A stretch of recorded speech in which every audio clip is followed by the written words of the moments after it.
Hello, everybody. Thank you so much for joining us today on our day two CNA written prep review.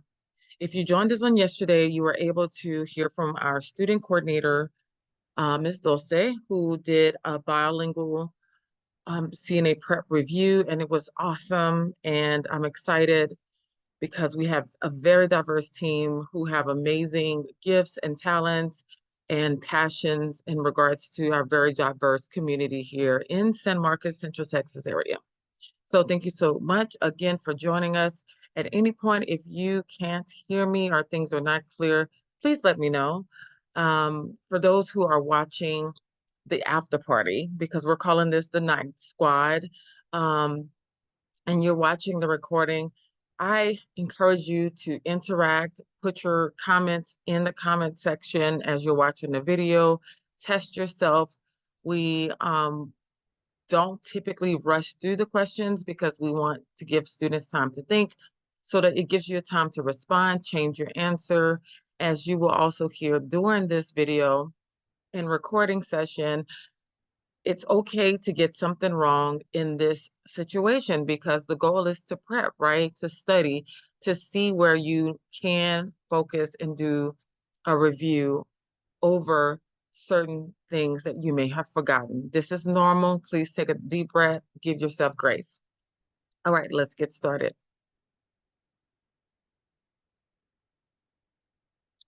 For those who are in the San Marcos, Austin, San Antonio, New Braunfels, et cetera, Bastrop area, Wimberley, I wanted to also highlight some of the programs that we have and we're currently offering: CNA, phlebotomy tech, medication aid, HVAC tech, CNA to medical assistant dual certification program.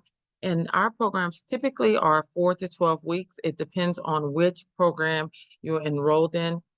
Most of our healthcare programs, if not all of them, are hybrid, just meaning that you do aspects of your assignments online, on demand in some capacities, and then there are days where you have to attend on site.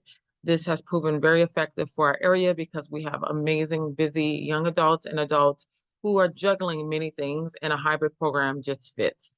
So our website is at the bottom. Please check it out if you want information. There's a link where you can contact us and place what program you're interested in and what you want to learn. Welcome again. For those who are here because your school has recommended you to take our review to help you prep, welcome, welcome. Ignore this slide. Thank you for taking up arms and joining the healthcare industry and utilizing what really are my friends who also own career schools and program directors that I consider colleagues and friends who are all wanting to invest our knowledge and wisdom and equip the next generation of healthcare professionals. So this is not marketing to you. If, you know, most of my friends that I know of, they have multiple programs, if not the same. Please take advantage of those opportunities, but welcome to our review. So we like to start off with some test taking strategies. Number one, you want to read all your questions at least 3 times is one of the rule of thumbs. And one thing that Ms. Dulce actually mentioned yesterday, and that was that her instructor told her, this is in high school time, I believe, to read the answers first and then read the question. So that might work for you. I think every one of us have our own strategies.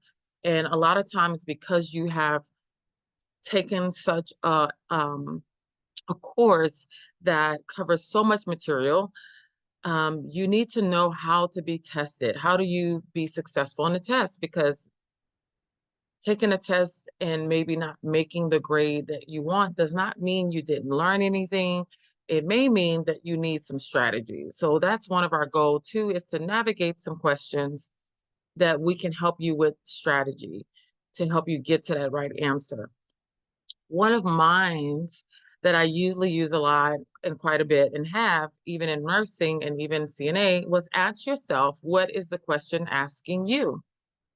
So we're going to use some of these tools, if not all of them today. But this is important because a lot of times students will get bogged down on one word or a detail that really is not going to help them answer the question, right? So it's important for you to identify like keywords. Is it asking you about the first thing you should do, the best thing you should do? Or is it asking you about what is actually within your scope? Like, should a CNA do this task, or is this a nursing task? So you want to know, what is it asking you, right? Because you may be overlooking those questions. And this is something I have definitely done. And I had to spend time with my instructor in nursing school to be able to understand how to get out of that chain of thought. So again, that's an example where it's not knowledge that you lack, but it's a test taking strategy. And process of elimination, I feel like has been old school. This has been one of the test taking strategies for Lord knows how long. I like it only because it eliminates the obvious wrong answers, and it allows your brain and it gives you time to focus only on the options that are potentially correct.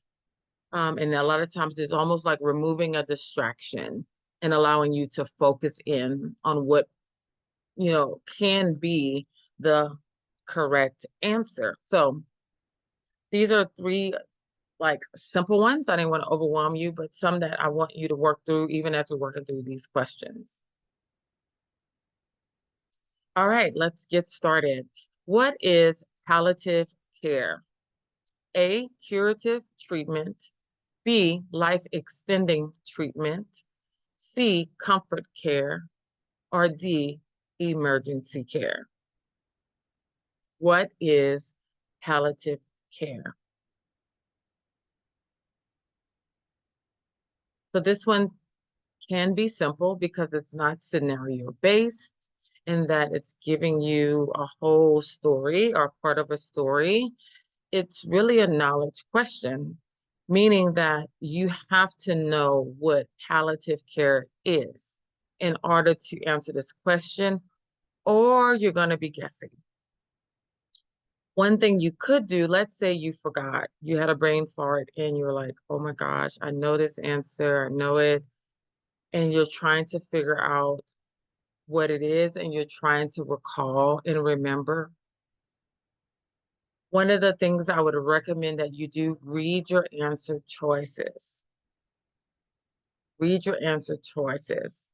Is there one or maybe two that it just is not vibing? You're not feeling it. It's just like, I know for sure this ain't it. I would say eliminate it. Get it out of your option list so that your brain can only focus on the ones that you potentially believe is it. Also, a question you can ask yourself, have you heard this word anywhere, like during your education, in your program? And where, at what point, what were you talking about at that moment? I know that's maybe a lot, but sometimes going back and rewinding and pressing play is what I call it. It helps. So I'm going to go ahead and go to the next slide. Hopefully by now you've put in your answers in the chat box or comment section on YouTube or TikTok. And let's see, it's comfort care.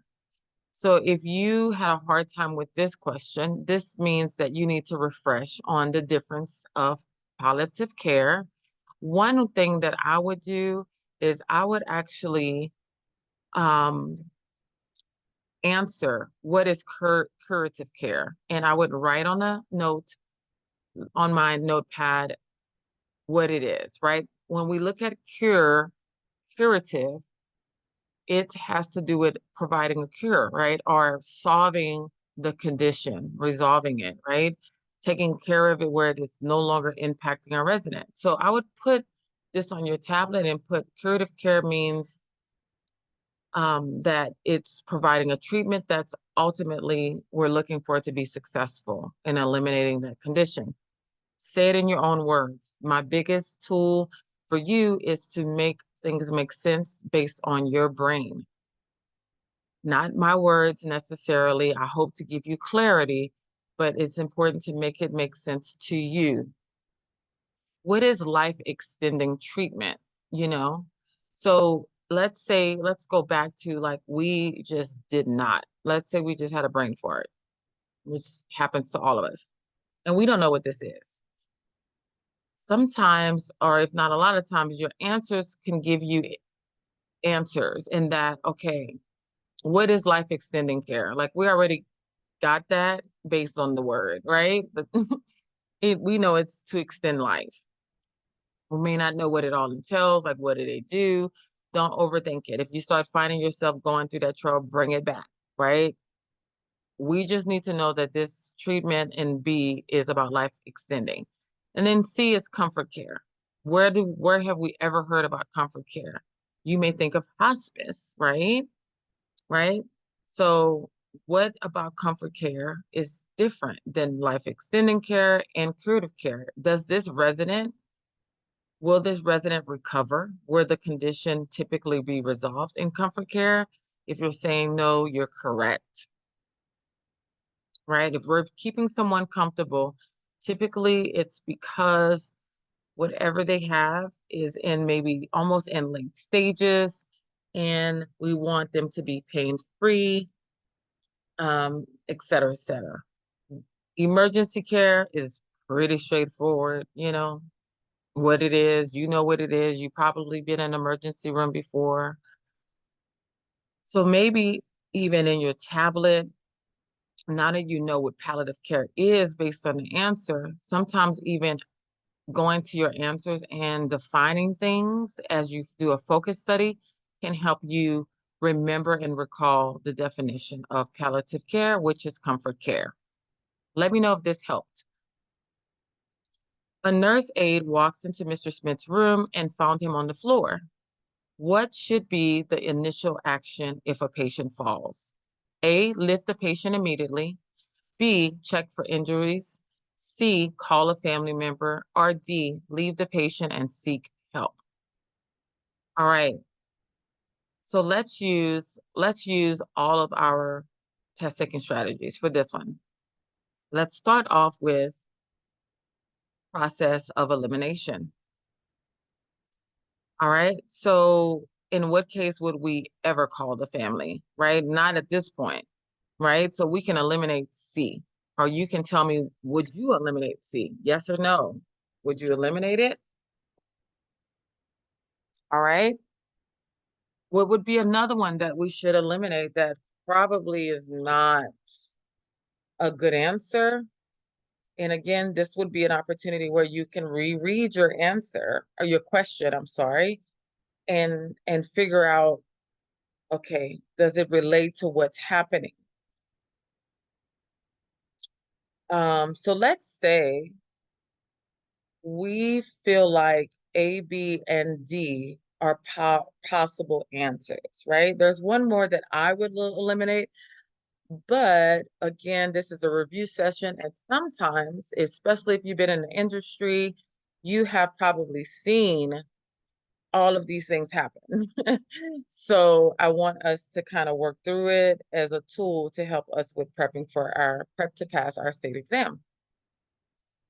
So let's now use keywords, right? Let's go to our question and we want to use keywords. So number one, our nurse aide walks into the room with Mr. Smith. Does that even matter right now? I don't think so. You know, we're not gonna pay much attention to that. What does matter is the resident is on the floor, right? So that's important. This is a safety question. Immediately you know that because the resident is on the floor.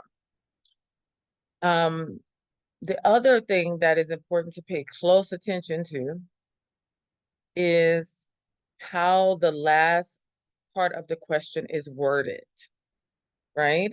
So let me give you an example. It says, what should be the initial action if a patient falls? So let's just say at the beginning part of the question, we got overwhelmed and we were like, oh God, what is this? I'm testing. Oh my gosh. And we just kind of went to La La Land for just a minute because we are a little overwhelmed or stressed about something. And we're taking deep breaths because I recommend you do so. Gives your brain some oxygen. And you're like, what is this talking about? This is my 50th question. So even if we just looked at the second part of the question, it can actually help us know what the question is asking us, which is one of my test taking strategies. It's asking us what should be the initial action. So I'm emphasizing initial because sometimes your answer choices can have two great answers. But when it has something like initial, another word can be what would be the first thing for the nurse aide to do. Initial is like first, it's where we start. If a patient falls, right? So the key word again is falling. It's about safety and what would be my first action to, to respond or to do, to implement when I see a resident on the floor. So let's answer option A. Should I lift the patient immediately? And if you said yes, then okay, tell me why. Why would you immediately lift the resident, right? Ask yourself a question so you can understand what you're thinking about. B, should I check for injuries first? I walked into this resident's room. They're on the floor. What do you typically say? What would you say if you walked in? Rehearse that a little bit. What would be your words? What would be your first reaction? We already eliminated C, so we get it out of here. And then D says, leave the patient and seek help. So during our review, we had D as an option. We had B as an option.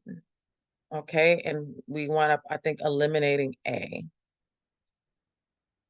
I like both of these, but one option is like a big no-no in nursing assistant 101, right?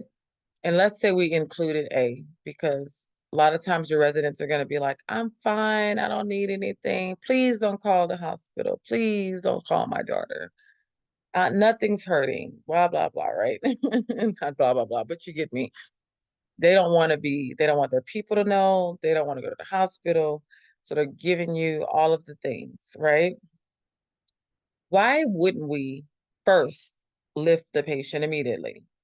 Like if you were thinking about A, maybe say, why wouldn't I do that? What could happen if I did A first? What could happen if I did B first? What could happen if I did D first? So I'm just trying to give you some different ways to kind of eliminate some things. So I wouldn't do A because what if the resident is injured, right? The 101 thing that we should not do is move the resident before what? They have been assessed, right? And what are we assessing? What does the nurse come in to do? We're assessing for injuries, right? We're assessing for injuries. Why is that important? Why is that the thing that we would be assessing for first? And then leave the patient and seek help. So what makes D incorrect is really, to me, the first part of it, because we should know that we should not walk away from a resident that has fallen. If you're the first person on site, you're supposed to stick to that resident, call help, and in the process, actually the first thing that we would do, and we just have to say the answer so I can talk through this, is we're going to check for injuries. If you didn't get that in my thought process, but that's what we're going to do. Think about it. We walk in, hey, Mr. Smith. Oh, Mr. Smith is on the floor. Mr. Smith, what happened? Are you okay? Does anything hurt? Are we starting to check for injuries once we say, does anything hurt? Yes, even before we touch their body. We ask a question that the resident can potentially answer to let us know, oh, your leg hurts. Where are we going to go next? We're going to look at that leg. We're going to see if there's something, dislocated. We're going to ask them, how bad is the pain? We're going to just talk through injury. And then, and honestly, 5.2 seconds, we're going to call for help. We're going to be like code blue, code green, code whatever, brown. That's a different code, but you get my drift, right? But the first thing is what's being asked here is usually you're going to check for injuries. And that's why A is not good, because if we lift a resident patient and let's say they fractured their hip, we can increase more injury. We can cause more harm. And I've already told you why D is incorrect. If you struggle with that, now you know what would be the initial thing to do. And we typically don't lift up a resident until the nurse has given us the okay. After they have done their assessment and confirmed that there isn't any injuries at this point that we could tell.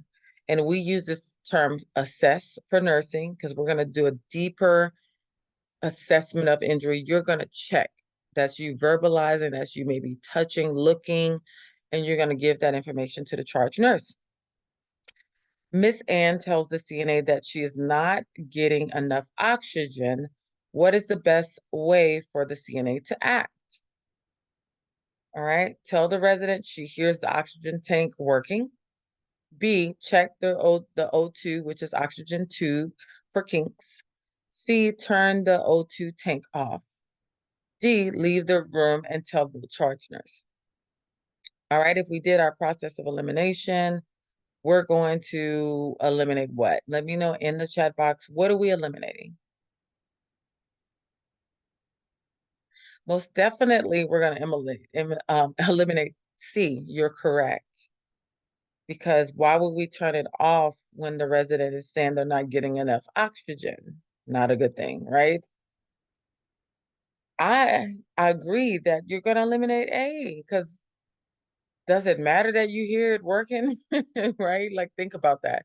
This person has just told you that they're not getting enough oxygen. So you hearing it doesn't solve a thing, right? Sadly, I've seen these type of responses in real life. So it's interesting, but it's like, why does that even matter? So again, that leaves us to B and D. Check the O2 tube for kinks, leave the room and tell a nurse. So I understand why we have a few people saying B, we have a few people saying D. And I totally understand why.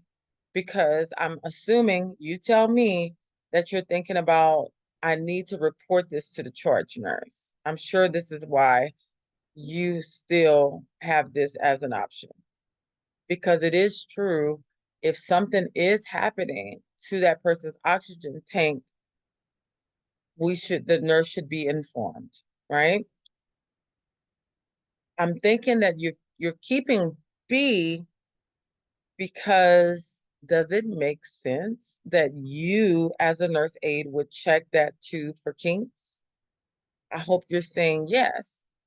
Think about it. If you've been in a facility, especially if a resident has to be on oxygen 24/7, they have an extra long tube wrapped around things.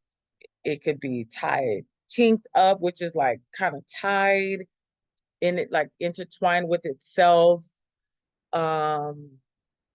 Right? Those things can happen. What would be the best way? This is what the question is. It's asking for the best thing. What's best for you to do? It's asking about your action. This is a scope. This is safety, because the residents, if you put A, then it doesn't show that you're really thinking through the importance of why that person need oxygen, right? What is the best way for you to act first? It's another way to look at this. And you're right, for those who put B, the first thing I want to do before I go to my charge nurse is check those tubes because it could just be me unwinding it from around the chair leg, or the resident is laying on the tube, which happens. And then that resident is going to immediately feel that air flowing through, the oxygen flowing through, and it's solved. And guess what? You don't even have to involve the charge nurse because you did the best thing versus you leave the room, oh, it's does that make sense for everybody? Okay, it's going in and out. Thank you for that. Thank you.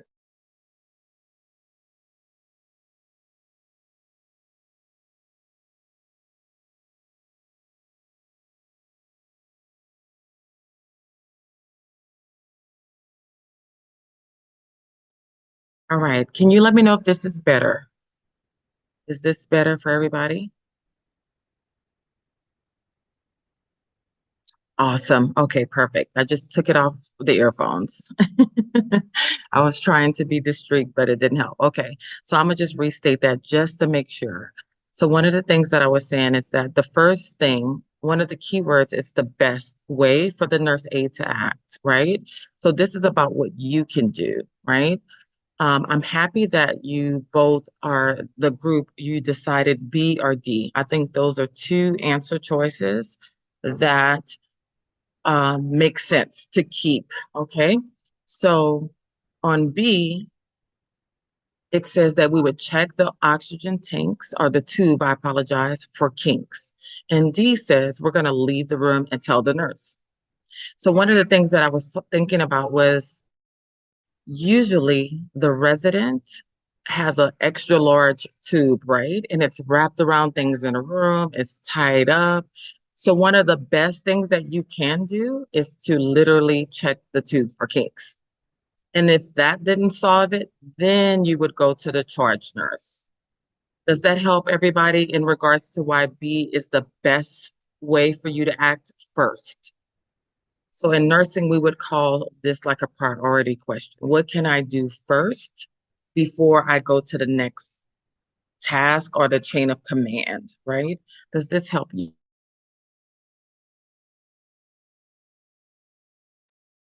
Perfect. Awesome, awesome, awesome. I'm happy that that did. Awesome. All right, let's do another one. During the safety check rounds, a nurse aide should A, look into the resident's room and ensure she is there. B, verbalize that all residents are good to go or good during the report. C, clock out. Or D, ensure that the call light is within reach or in the hand of the resident. Sorry for that typo. So what do you think a CNA should do? And this is a safety question. All of these have been safety questions, right? So what is that safety check process look like? What do you think would be the best answer for this question?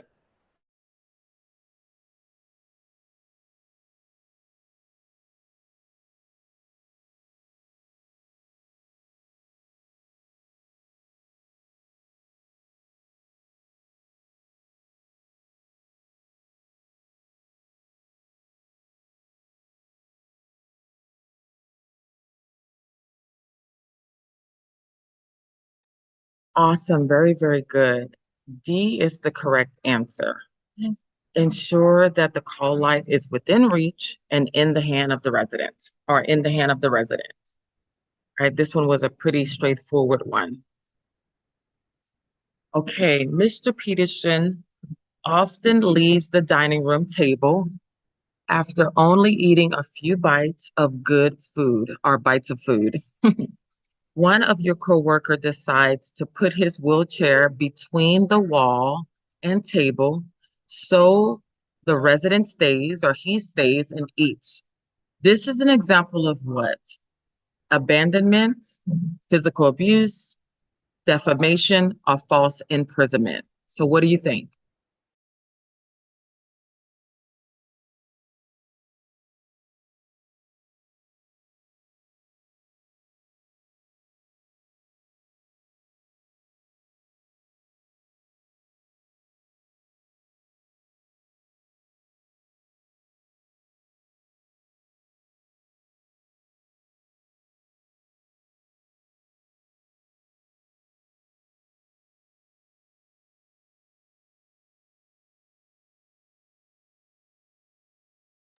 All right, anybody else want to add some responses? What do you think? If you see me placing a resident's wheelchair in a place where they can't get it, which one of these answer choices would describe what I'm doing? Am I abandoning that patient? Am I causing physical abuse? Is it defamation or is it false imprisonment? And while you think about that, let's look at a keyword here. It says that this is done so this resident can stay, right? So which option, for those who may have wondered, which one is it? Which answer choice shows that it's forcing this resident to stay there? Because that is the goal of the CNA. Perfect. Awesome, awesome. Very, very good. Everybody got that right that responded. And I hope that the explanation really, really helped. You're correct. It's going to be false imprisonment. You know, it's just like if someone you walked into, the linen closet and one of the CNAs, was in front of the door and they are preventing you to leave. That's false imprisonment. You didn't give them permission to do that, right?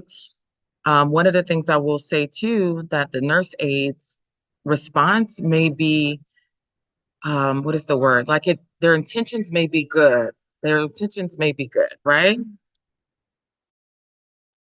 Because the goal is to try to get this resident to eat more, but is it against the will of the resident? So if you have questions like this on the state exam, and this is actually one of their questions that I just tweaked a little bit, think about the right of a person and a human being. No matter what our intentions are we taking away their right to choose? That's going to help you answer a question like this. Very good.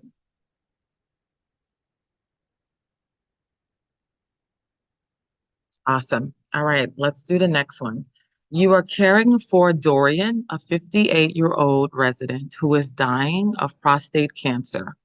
Today, when you are assisting Dorian with his breakfast, he coughs with each bite and shakes his head. You should A, continue to offer him his breakfast, B, stop, ensure that he is safe, and turn, then update the nurse. C, give him only his fluids until he is no longer coughing. D, tell him he won't feel better unless he eats something. Let's do this question differently. Can you put in the chat box which options we should take away? Let's eliminate. Let's do a process of elimination. Which options do you think we should just not even focus on? Let me know in the chat box.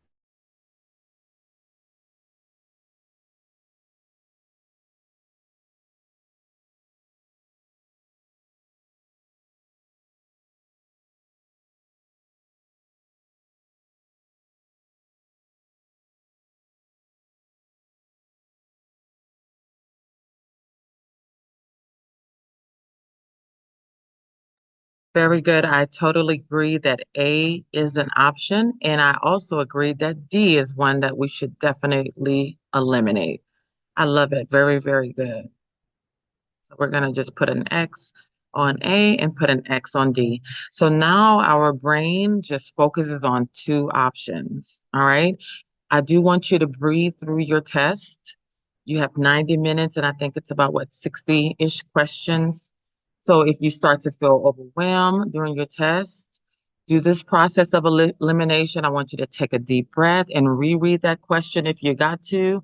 And then now focus on the two answer choices that you have left, which is B, we're going to stop, ensure that he is safe, and then update the nurse, or C, give him only his fluids until he's no longer coughing. Okay, so now that we only have those two, which one do you think is the best answer to the scenario? And reread it if you have to and see what answer you come up with.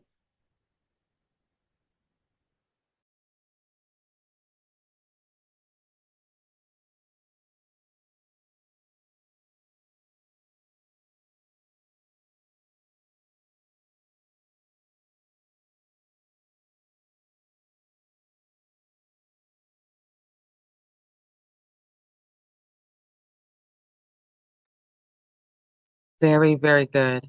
So everybody puts B as their option for this one, and you're correct, right? It's not helpful. Let's go back. It's not helpful to keep giving him fluids, right? He's coughing. That's not helpful. Take a pause, make sure he's safe. And safe in this scenario is let's make sure he's not choking fully, right?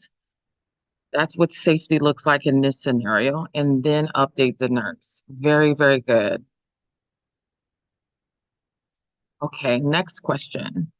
The CNA just finished providing pericare assistance. Before she leaves the resident's room, what action should she perform to prevent the spread of infection? A, remove gloves and wash her hands for at least 20 seconds. B, go to the next resident's room to assist with ADLs. C, document. Or D, lower the bed to the lowest position. What is your best answer for this one?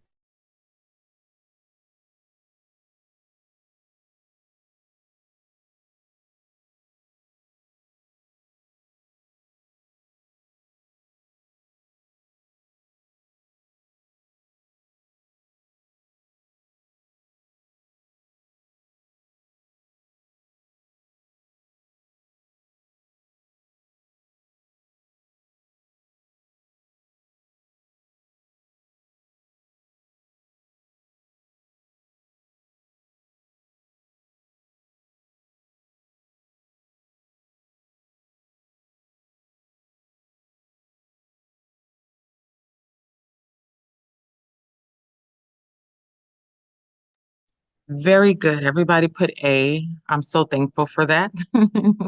So definitely, the key word in this option is we're preventing the spread of infection, right? It would be not a good thing for a nurse aide just to go to the next room. Sadly, I've seen this, and maybe you have too. We definitely want to document, but will that prevent the spread of infection? Not at all. We do want to lower the bed to the lowest position after we're done with the care, but is it going to prevent the spread of infections? So notice how I'm kind of asking myself a question. Will this accomplish what this question is asking me? So if you come across a challenging question, I always say, ask the question a question. Help your brain kind of think about it a little bit. Take some deep breaths, reread it over again. Process of elimination. What is it asking me? It's really, even if I didn't know what pericare is, what gives us a key of what it's saying? Let's just say we didn't know. Let's say we forgot. Let's say we're just like, oh my gosh, I forgot what pericare means, right?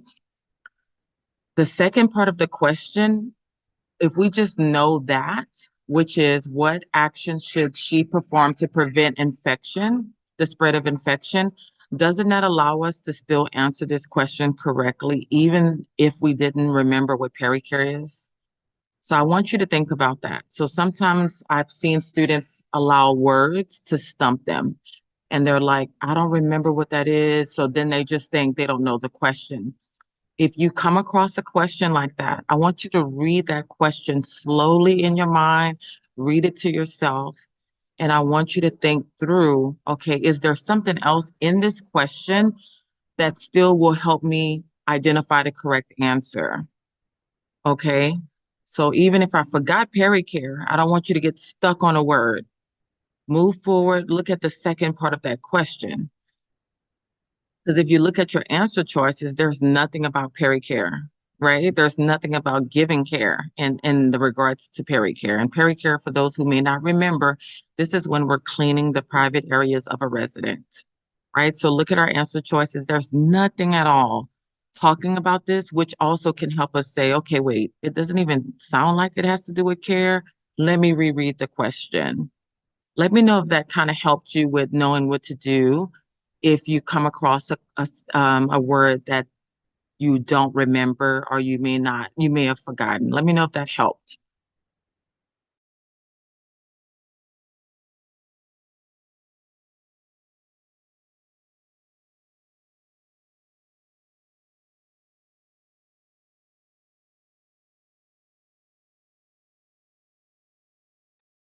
Awesome, perfect. All right, you are walking with Mrs. Stewart. When she begins limping and grimacing in pain, she refuses to walk any further and states that she thinks she hurt her foot this morning. The subjective data to report to the nurse is that Mrs. Stewart what? All right. A is experiencing foot pain. B stated she hurt herself. C, she is refusing to walk. Or D, was limping during her walk. What do you think? Thank you, Martha and Ashley. Thank you. I'm gonna reread the question just in case. Oh, we already got one. Perfect. You are walking Mrs. Stewart when she begins limping and grimacing in pain. And grimacing, just to help you out, it's about the facial expressions a person makes when they're in pain. If you didn't even know that, it didn't even matter, right? Because it just tells us she's in pain, right? So again, don't let words stump you. She refuses to walk any further. She states that she thinks she hurt her foot this morning. The subjective data to report to the nurse is that Mrs. Stewart is. All right, let's see. We got more responses. Okay. So we got an A, two A's, and we got a B. I love it when we have two different answers. It helps us think through that. Okay. So one thing that will help you is what is subjective data? All right. So this is a word thing, right? And I'm gonna teach you how I made it distinct in my brain. Let me make this a little bit lighter. Give me 1 second so we can see my circles here. All right, this is better. There we go, somewhat better. All right, so this is gonna be what I'm gonna say is my keyword, subjective. So if you wanna know what subjective is, it just means like the person is telling you something, like the subject. Like let's take out the IVE. It's like, what is that person saying? So I always think about like if I love court TV. So if a person is on the stand, the court stand, and they're testifying, they're giving subjective information. I saw this, I felt that, right? When it's objective, it's the object, it's about what you saw. I walked into Mrs. Smith's room and I saw her limping, right? You observed it, object. It's object. I can physically see it, touch it, smell it. I walked into the room and it smelled like Mrs. Smith had an accident. That's objective behavior. When it's coming from the person to you, it's a subject. They're telling you, hey, this is what happened. They're giving you their testimony. Hopefully that helps you make a distinction. So the key word for me is that it wants to know the subjective behavior. What did Mrs. Stewart say to the nurse aide? Perfect. I'm happy that you see it. This is what this is about. Yay. All right. So subjective. It's coming from her. So I'm gonna reread it again. Remember, subject is what she told the nurse aide. Okay, so you are walking with Mrs. Stewart. When she begins limping and grimacing in pain, she refuses to walk any further and states that she thinks she hurt her foot in the morning. The subjective data to report to the nurse is that Mrs. Stewart what? So do you want anybody want to change their answers based on that understanding? All right, perfect. We got B and D. All right, let's see. She is experiencing foot pain. All right, I'm gonna go back to why this is it. All right, let me highlight it in our answer choice here. Give me 1 second, make this a little big. So remember I said subject is what she tells us, right? So this is our keyword here. She refuses to walk away further and states. So this is her talking right here. And what does she say? That she hurt her foot this morning. Subjective. S&S. She stated it. She verbalized it to you. Does that help? Yes. This is her words to you. It's coming from the subject. She's the subject. If it's objective, it's going to be you. It's going to be, oh, you saw her limping, right? That's something I can observe with my eyes. Like I saw her limping when I walked into her room. Does this help? Yeah, you did have it right. It's all good. It may have been my explanation. Very, very good. Sometimes the words can be a little tricky. So I just wanted to see if I can help you with that. That's how I kind of determine what's subjective behavior versus objective behavior.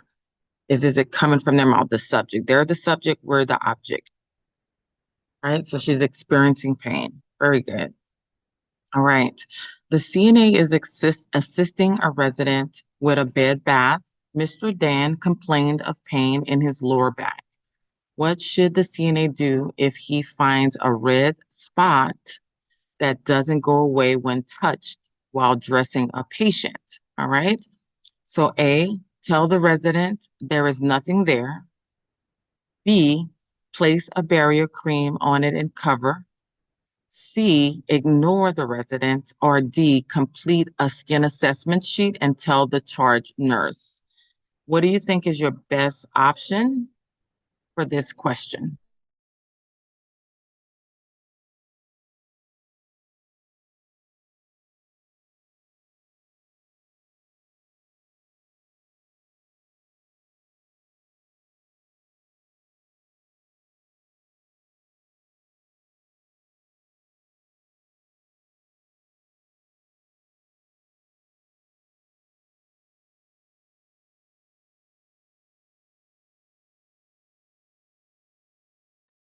Okay, perfect. So we have D. I think there's no other thought, and you're all correct.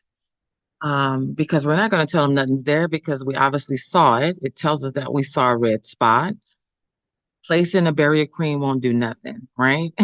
At all. Ignoring the resident, definitely we're not doing our job. So definitely in a long-term care facility, more than likely you're going to be doing a skin assessment sheet to show where that red mark is, and you're going to verbalize this to your charge nurse because we know that one of the first signs of a pressure ulcer is that redness color that's not going away. Very, very, very good. Very good. All right. Kim, the CNA, notices that there is always a protein shake added to one of her residents' meals. What is the reason in which a protein shake would be added? A, supplement to promote wound healing. B, as a treat for the resident. C, to decrease body weight. Or D, to improve mobility. So why would we be giving this resident a protein shake? What are your thoughts?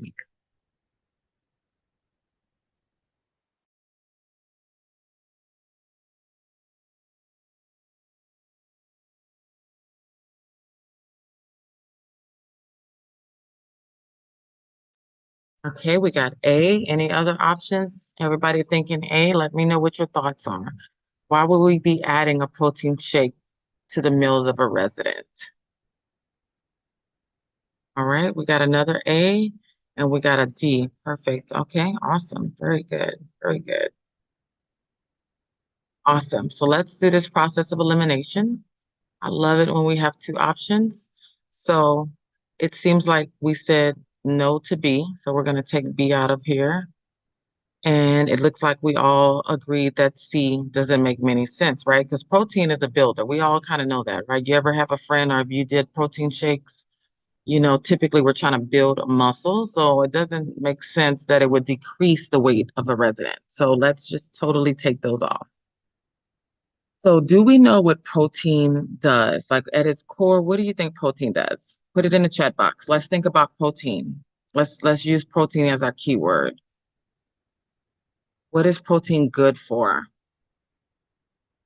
Good guesses are appropriate. This just helps you kind of think through things a little bit more. You know, one of the questions I would ask myself would be, what is protein for? Like, what does it do? What do you think? Put it in the chat box. What does protein do?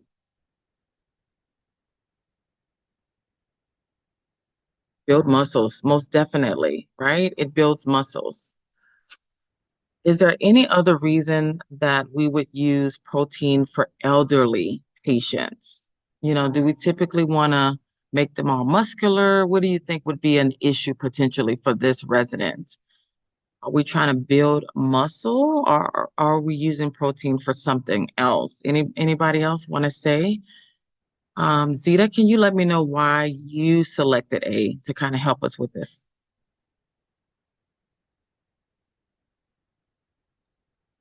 Yes, so I selected A because I know protein is a supplement that we can use to build muscles and hormones. And Okay, build yes, muscles and what else, Zita? build muscles and hormones. Oh, and hormones. I got you. And what about you, Miss Martha? Thank you, Zita. Why did you pick A? Yeah, protein help to healing the wounds and all the tissues, you know, the muscles, everything. So the elder people, they have poor food because the dental, so the promise they have to chew it. So that's what some older people they we give you some supplements. Perfect. All of your answers are correct. And also, I saw in the chat box strength, build muscles. So this is going to help us with our answer here. Typically, we're adding a protein shake to supplement. That means our residents may be malnutritioned, they're not eating. Usually, you're actually telling us, the nurses, and even when I was a CNA, we're the ones that are saying, hey, Mrs. Smith is not eating her meal. She would eat 75%. Now she's eating 10%. So we could be using it as a supplement, right? Number one, because we want to give calories and we don't want them to lose weight. So that's why C is not good because we don't want them to decrease in weight. The other reason that we love to use protein is for wound healing. So that means this resident probably is bony, malnutritioned, they have a wound, and we want to promote healing. So A is going to be your best answer because this is the most common reason we're going to be giving protein in the elderly populations. So where D would be an option is that if we are adding physical therapy, because that's what's going to really build the muscle. It's going to be the exercises, right? That physical therapy do with that resident and the occupational therapy, helping that resident in their room and do those type of exercises. But when it comes to just the shake alone, we're trying to supplement, add calories, build things, but we're mainly also looking at wound healing because protein helps that wound heal faster. All right, so keep that in mind. That's going to be in your Hartman book about nutrition. Like, what is that purpose? Very good, y'all. Very good. Very, very good. All right. Assisting the resident with range of motion exercises can help with A, prevent contractures, B, improve comfort, C, reduce the risk of atrophy, or D, do all of the above. What do you think range of motion exercises can help with?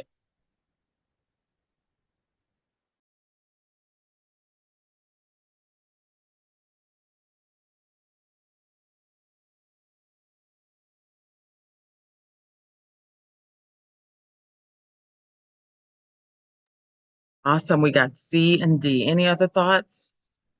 What about range of motions doing? When we move those arms and those legs, are we preventing contractures? Let me define contractures. This is when a resident's their skeletal system, the bones are stiff You ever come across a red, like if you even touch it, it's like you already know that if I try to bend this, it feels like it's gonna break. Like it's hard, but it's fragile also. So when we say contractures, that means it's stiffening. Improve comfort. This is like a resident is in the bed all day because they're bed bound, they can't walk. We may be assigning you to do range of motions to help get that blood circulating because this resident can't get out of bed. C, reduce the risk of atrophy. So atrophy is when the bones shorten. So if you ever seen a resident like their bones get short and small, like it weakens.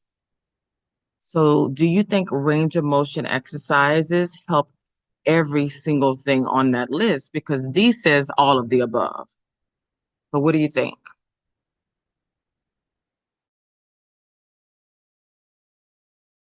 Very good. D, all of the above. It helps prevent that stiffness and getting that bone stuck.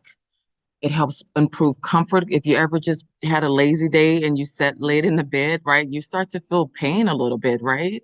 You want to sleep, but it's painful sometimes.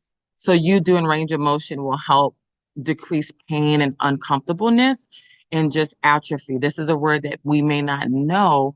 So that may make this question slightly harder only because we're like, what is atrophy? I forgot about this, right? But atrophy is just, it gets shorter. It gets shorter and it weakens.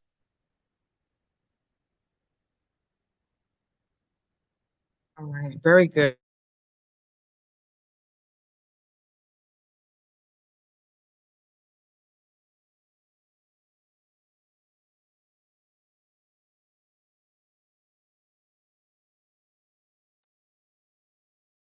Awesome. You have called the nurse to your resident. You have called the nurse to your resident's room because he is complaining of chest pain. He also appears sweaty and anxious and is holding his left arm. The resident may be experiencing, and I'm gonna reread that because I feel like my voice went lower. You have called the nurse to your resident's room because he is complaining of chest pain. All right, that's a keyword.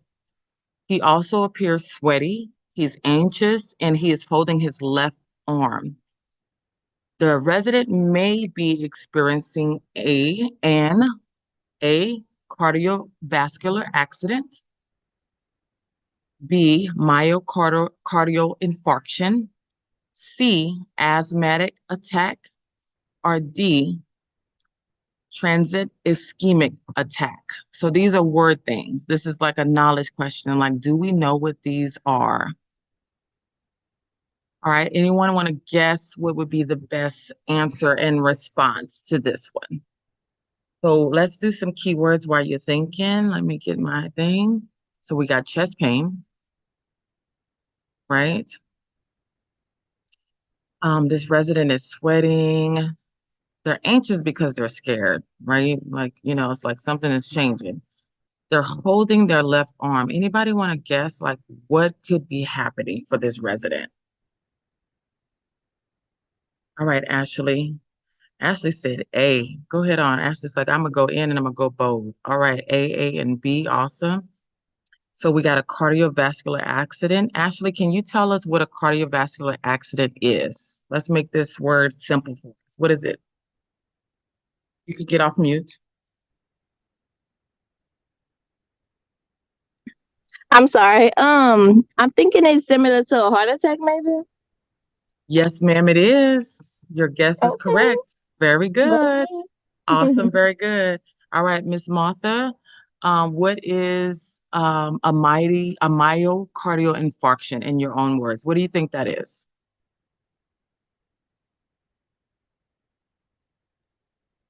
I mean, I don't know, see, I'm wrong. I was thinking that was a heart attack. Awesome. So you thought it was a heart attack too. What I love Yeah, about this is yes. that both of these are about the heart. We can see that in Mhm. our med terms here. We see that cardio, right? So you're in the right arena. So A is a heart attack and B is a stroke. Okay, so we know what an asthmatic attack is. That's asthma. So let me explain D. So D is a little stroke. So in our communities, we typically don't use the term transit ischemic attack. In nursing, we'll use TIA. So we'll just take the first letters. And I know if another nurse tells me that, oh, Mrs. Smith had a TIA, I know what she means, that she had a mini stroke, which just means that we probably didn't see slurred speech. Maybe she kind of blacked out a little bit or got quiet. It wasn't, we don't see weakness on one side of or either side of her limb, but maybe she slurred her speech for just a second and then it recovered. So we consider that as what we call a small stroke in our community is a TIA. So these are two different types. So a myocardial infarction is just the big mamma jamma. It's a big stroke. So now that you know what these words mean, does anybody want to change their answer based on our keywords highlighted?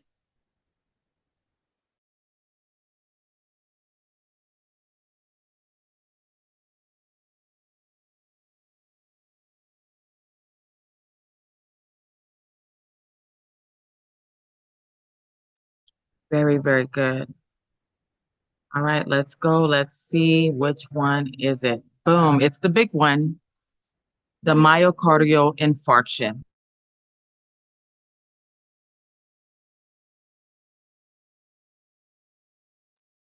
I was so right. Even though you thought it was a heart attack, it's interesting, right? How you're like, So what I love about study sessions like this is that even if we don't know it, having me explain it helped everyone get to the right answer if you were like questioning it. So you're going to remember these words if you see this on a state exam. This is why I love study sessions, because even if you're like, man, I forgot what that was, I promise you're going to remember that word. And if you see it on the test, you're going to be like, I know that that's a stroke. And I know that the cardiovascular accident is a heart attack, right? So you learn something or you were reminded of something you learned. So very, very, very good. All right, this is all. We did about 12 or 13 questions. Thank y'all so much for joining us. For those who are in San Marcos only, we have these upcoming classes. We have a hybrid program and it's online. And we have one more day of these sessions. This session was recorded. It will be uploaded to YouTube tonight. So please go back and review it. I'm gonna kind of listen to the beginning because I remember you told me I was in and out. So if I need to do a voiceover at the beginning just to clear it up, I'll do that before I upload it. But again, I have many videos on my YouTube channel that I did some review that I just want to help you be successful on the test. All right, so now it's time for the giveaway. All right. Yeah, you're welcome. You're welcome. So let me see who's still here with me. Okay, perfect. All right, so I'm gonna have one of you pick a number between 1 through 4. So let me see who I'm gonna pick to do this. That way it's not me. Let's see.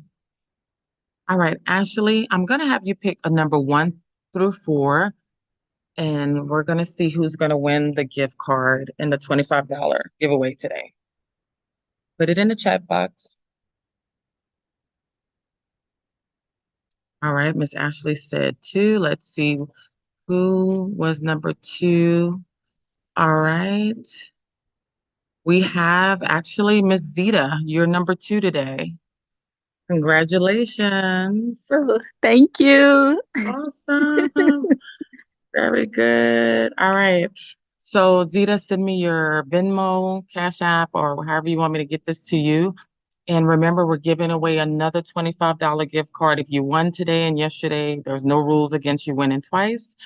We may double it up. So if you join on tomorrow and we see you on live, I'll give you extra points so that you can possibly win $25. It doesn't go that long, but hey, money is money. Okay.